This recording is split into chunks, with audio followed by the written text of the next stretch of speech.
It's really hard to talk about my relationships. And she was straight into it.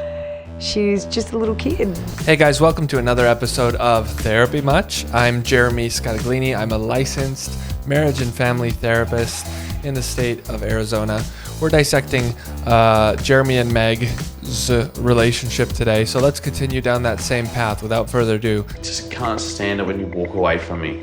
I wasn't walking away from you. I needed time to reflect. I needed time. You need a lot of time, don't you? So this has been the couple's whole theme. He wants her to stop running away.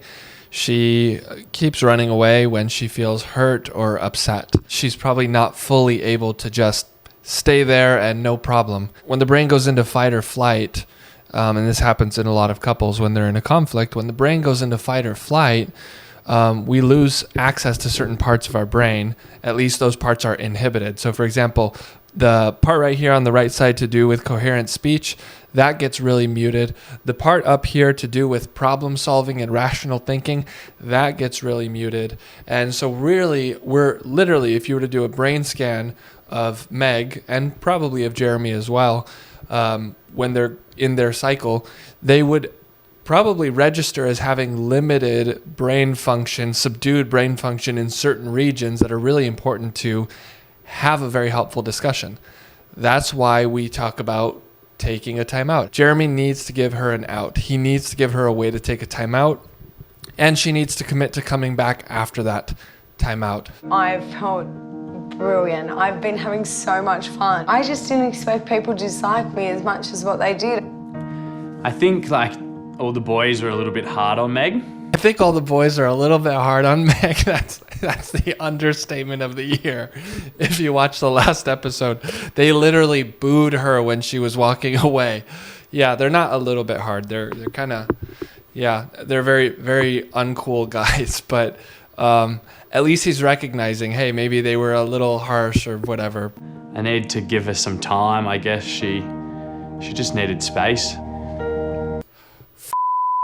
Finally, he got it. I just needed to give her some time. I needed to give her some space. Yes, well done, Jeremy. That's exactly what we're looking for.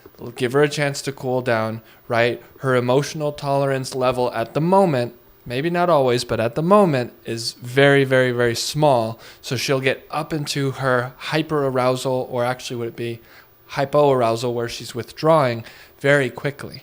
And so we don't want her withdrawing and the relationship going into the same cycle, so you do need to give her an out. Awesome. I think we can make this work, Meg. We just got a lot of shit to work on. This is cool. There's a little turning point here for them. That's good. He had a little moment of recognition of what Meg needs, and you notice Meg softening a little bit too. She's being a little vulnerable. These are good little moments, if they can keep talking about that. That's the key to getting out of the negative cycles, the loops that couples find themselves in. You have to talk about it from a meta perspective. You have to be able to look almost from an outside view and be like, hey, when I do this, this is what happens for you, and when you do this, this is what happens for me. And then that we do more of the same. We get into a feedback loop. It's their night out, and the women are still finding out about each other's exes. He makes me happy and he makes me laugh, and he's everything from high to low to medium to everything that you want in a relationship. Now, I don't want to read too much into it, but when she's describing her relationship, she talks about, oh, he's everything I want, the highs, the lows, the this, the that. Again, I'm not reading into it, but it did give me this kind of thought about attachment theory.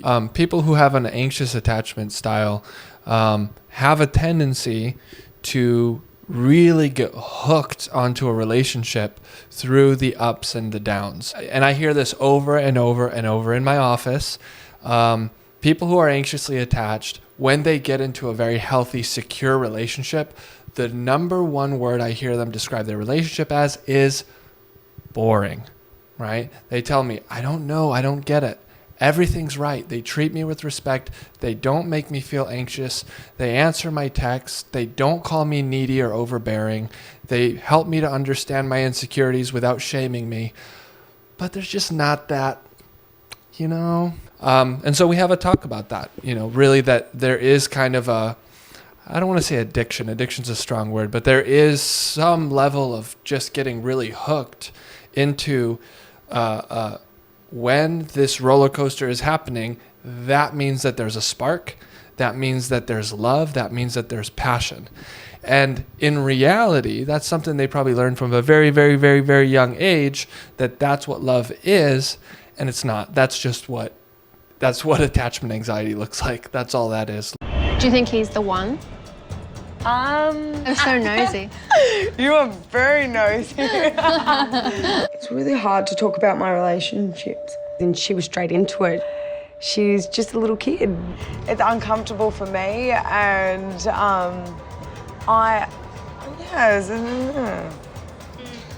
It's really interesting to notice that for Meg, that discomfort that she has about talking about the relationship with Jeremy, you even notice in just talking about her relationship at all, talking about her feelings, talking about her concerns, her fears. There's something for her that's really difficult to sit there, be with those feelings and express those feelings. And so again, you see her kind of shutting down, but you see her kind of like literally making noises. It is interesting to see that cycle, or that part of the relationship cycle, played out even when talking to other people about the relationship.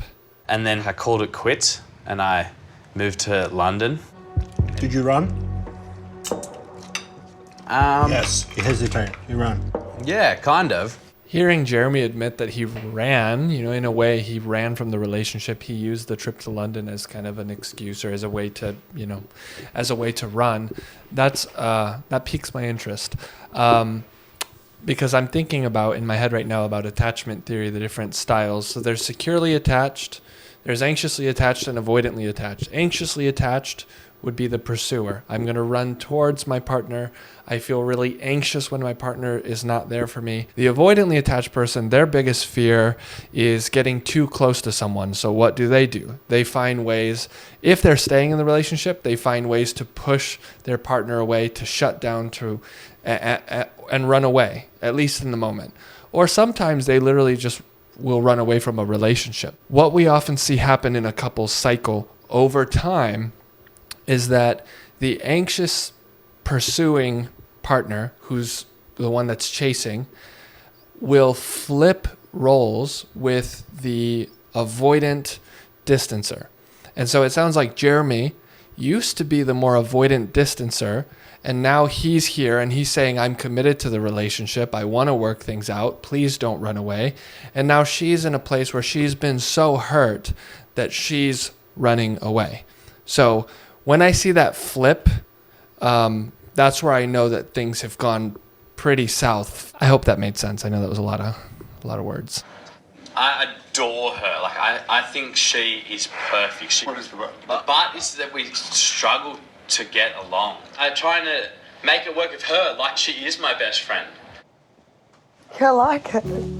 It's mine. I want to watch it again and again. I thought that was really cute. I thought that was really beautiful. He was honest and he was truthful. That's really nice to see Meg being able to take in all the positives that Jeremy was saying, even though he was being really open and honest about, we do have things to work on. It does, we don't get along a lot, and that's really hard. She could be in a place of escalation where even watching that video, she might get defensive. She might say, why is he saying that? But you see, she is able to acknowledge, you're right, we are struggling, and still take in the compliment. So that's good. That's positive. He's my friend. He'll always be my friend. I adore him. I think we've got a lot to overcome, and I know there's a lot of hurdles. But I'm ready. That was so beautiful. I've heard those things you've said to me before, but I didn't think... I would say them to other people. Yeah. It's really important to not just focus on, when trying to work through things in a relationship, not just focus on the negatives. Yes, the negatives do have to be dealt with and we do have to talk about them. But when something goes really well, it's so, so important to emphasize that. Couples that I'm working with in my office come in and tell me, yeah, we got into this negative cycle, but we did apologize. If they're the type of couple that doesn't usually apologize, I will really hyper focus on that. And I'll say, you guys, this is a big deal. Because then it makes them see that, first of all, that things are starting to change.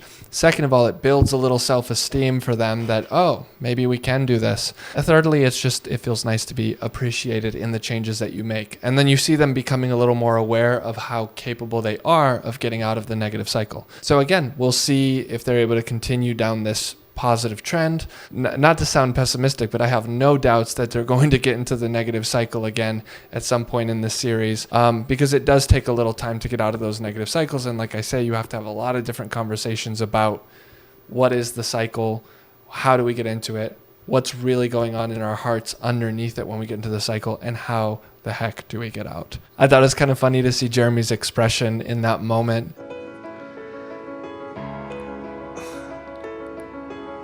Okay. It's like he started feeling emotions, and then he gets this like grin on his face like, this is really uncomfortable. I think that's probably something that they both need to continue to work on, is getting a little more comfortable in their feels, in their emotions. It is vulnerable, and no one wants to be hurt. So that's why couples can feel a little uncomfortable getting into that. So, okay, if you made it this far, please consider subscribing, hitting that like button, hitting the bell icon to be notified when new videos come out. Thanks for sticking with me this whole time. Let me know in the comments what other videos you'd like me to review, and what do you think about my perspective on Jeremy and Meg? Do you think I'm missing something? Thanks guys, take care, see you next time.